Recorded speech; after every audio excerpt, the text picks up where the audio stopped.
துருக்கியில் பழுப்பு நிற கரடி ஒன்று அதிகமாக பழம் உண்டதால் வயிற்று வலி ஏற்பட்டு தவித்த காணொளி உலகம் முழுவதும் வைரலாகியுள்ளது.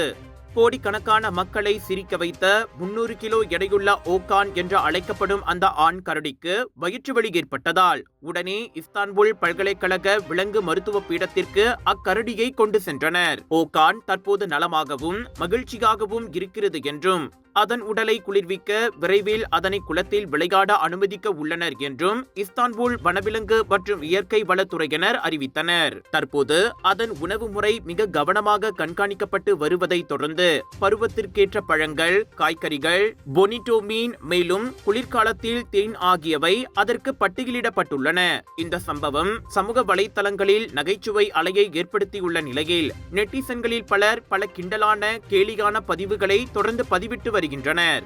அதே சமயம் வனவிலங்குகளின் ஆரோக்கியம் மற்றும் உணவு முறை கண்காணிப்பின் அவசியத்தையும் இச்சம்பவம் நினைவூட்டுகிறது.